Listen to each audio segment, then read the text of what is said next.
Thank you. I'd like to welcome you to this very short talk show on the issues. We have a panel which is going to introduce itself.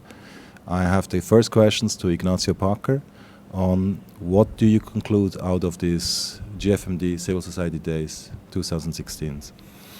Well, certainly it was another really important moment of how civil society has the capacity to get together with a lot of diversity, not always agree on all points, but managing to be able to be really concrete on what we want to do, leading to the next GFMD, which is the end of June in Berlin, but also linked to the Global Compact on safe, orderly and regular migration for September 2018. We have two representatives of the Swiss government, SDC, Chabri, and Raphael from the Human Security Division. What would you tell them? What do you ask them? What is the messages to them to take further for the Global Compact, for the SDGs? What are the issues that civil society wants to be brought forward? Well, at this level on migration and development, civil society has the privilege of working with the Swiss government, very much supportive to civil society. All governments are not supportive to civil society. And as we increase our capacity to be able to be in the policy dialogue, we also know that the space is shrinking for us to be able to express this at national level in a large number of countries, but also sometimes also at global level. Just to give examples, non-ECOSOC organizations have to have the possibility also to be able to express themselves in the UN setting, for instance. It is so important that it's not only the large organizations like the one I work for, Terre des Hommes, and others that are in the dialogue. It's important also to have smaller grassroots organizations. They're not necessarily ECOSOC organizations. Raphael Nagel, you are the Deputy Head of the Human Security Division of the Political Directorate. What is the next steps? Where are you pushing this global multilateral process? What is your interest or your priorities? First of all, we are here to listen. It's of utmost importance to us to hear the issues from civil society organizations, to hear the issues which are at stake from other governments. And both of it we can pick up here in Dhaka. That's an extraordinary occasion to see the trends. And basically, I mean, you probably know we are one of the two co-facilitators of this global compact. Our role is more to listen, to pick up all the positions which are existing from the government side, but also from civil society groups, and then to work towards compromise and consensus solutions.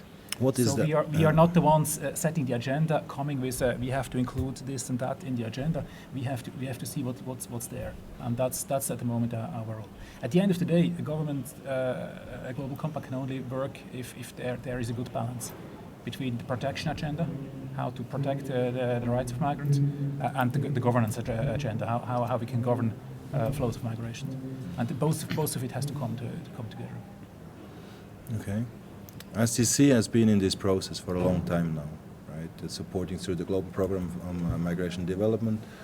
Where do you see now the options for Switzerland or for civil society in this process to reach certain goals, to protect migrants, to have migrants as actors for development? Where are the points where you think is priority?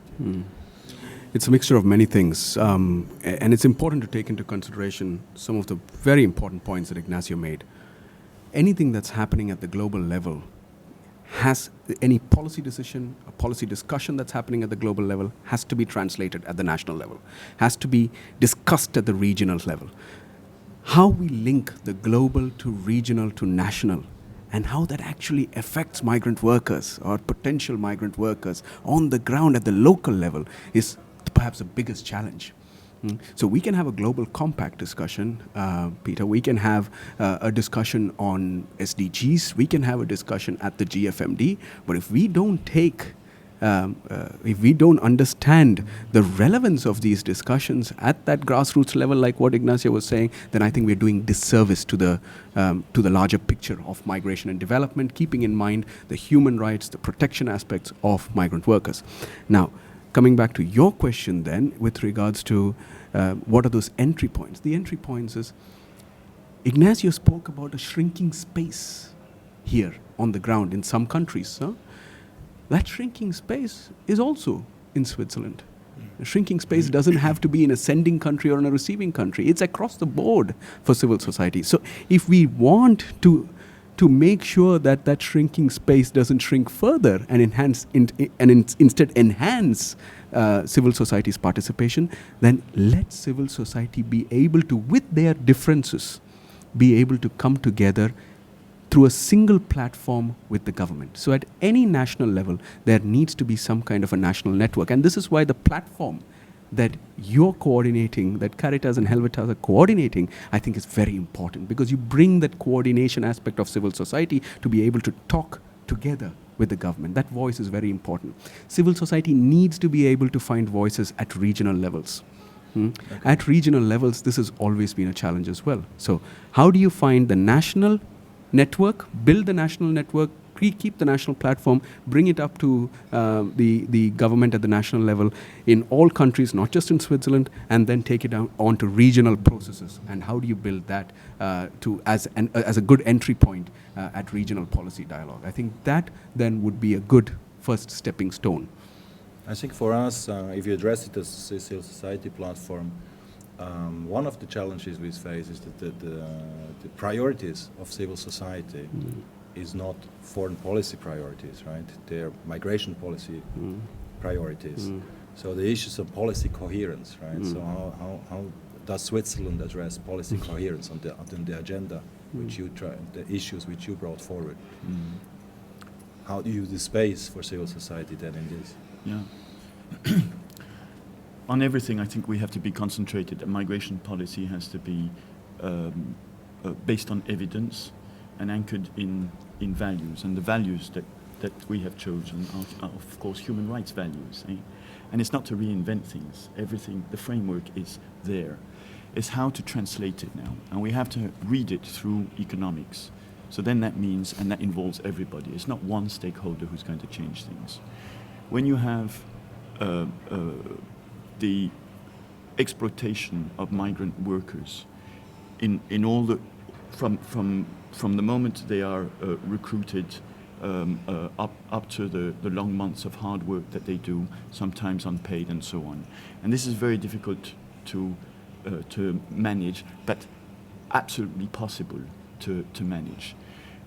What does it mean for us? It means also us as citizens in Switzerland, we're going to have to make a better choice of where we're purchasing our T-shirts. Okay? And that all the value chain is controlled. Because behind every one of our T-shirts, or many of our T-shirts, there is human suffering, which is linked to migrant workers. And that is also the coherence that we have to get as citizens. The second coherence that we need is also with the Swiss Parliament, who decides to reduce the budget, for instance, for the overseas development aid. I mean, you have to be also focusing some of this to be able to diminish the impacts of countries that are struggling to be able to offer education, offer job opportunities. And overseas development aid is one of the instruments that, well focused, contributes to work on this. And this is so important, because then you would have more informed migrant workers who would be then going abroad to work. So they would go abroad to work in far better circumstances, which they would then be able to be better protected in terms of their rights. During the opening of the conference, there was to say that migrants' rights are in the responsibility of states. So there needs to be more states needs to be more responsibility to implement or foster migrants' rights as an issue. So how can Switzerland do that? How do you do this within the human security policy? That's Can you our address everyday's. It's our everyday's work. I mean, I think we have quite an interesting track record when it comes to human rights policy worldwide. When it comes to setting of standards and norms, and when it comes to develop new norms and new forms of protection. I mean, just as an example, the Nansen Initiative, which speaks for climate refugees, I think that's something which has entered the global scene of migration governance as a new initiative, and it's definitely a useful contribution. We have to work daily, and that's what colleagues have said today, to have coherence. Coherence starts with the citizen, with a decision to buy a T-shirt or not to buy it, but the governments have to be coherent as well. So we cannot preach global standards and have a different policy when it comes to migration to Switzerland. So we need to find coherence, and that's where we need to make compromises as well. Okay. But that's the only way to advance on these issues. Okay. I think the audience of this talk show is also the Swiss civil society. What is the messages you would give them now as a next step? How to engage towards the next GFMD in Germany or towards the Global Compact? We want them to make their voice heard in Switzerland, but also globally. Not alone as small Swiss NGOs, but the more effective they can link up with NGOs and with civil society representatives worldwide. I think the bigger the chance is that their voice will be heard, and this will help us, the diplomats, to do our job better. Is the voice heard, Ignacio? Well, we've just spent 2 days, which are civil society days, where civil society invites governments, UN agencies to take part in the civil society days. So the governments and the UN agencies that are here, we speak similar voices. We have different functions, but we're working and pulling in the same direction. It's not like if there were two camps and so on. Then afterwards, when you enter into a common space, well, then you have governments who are afraid of civil society. But civil society is well organized. We have to be really focused, and we have improved. I mean, global forums 5 or 6 years ago will come with a shopping list of recommendations. Here, such as after the summit, we have 7 actions that world leaders urgently need to take. So also for Swiss citizens or for people that are informed and living in Switzerland, language. We have to make sure that we are speaking the words of our hearts, of the values that we defend. Our tongue is linked to our heart. So if we talk about illegal migrants, our brain conducts us to illegality, detention. If we talk about undocumented, our brain is going to bring us to something else. If we talk about input and output stocks of migrants, rather, 10,000 output stock of migrants going from Bangladesh to the Emirates.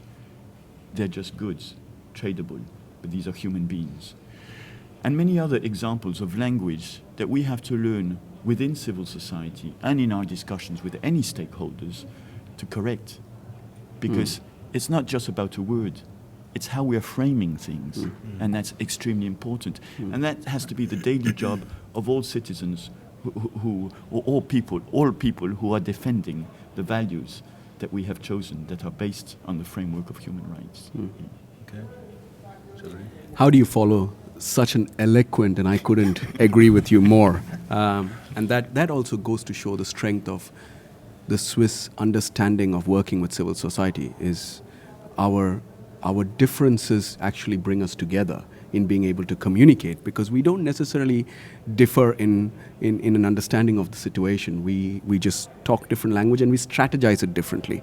So you have a way of approaching and taking things forward, and we have a certain strategy to take this forward. So I will just understanding that civil society in Switzerland is migrant rights organizations, is diaspora organizations, it's development organizations.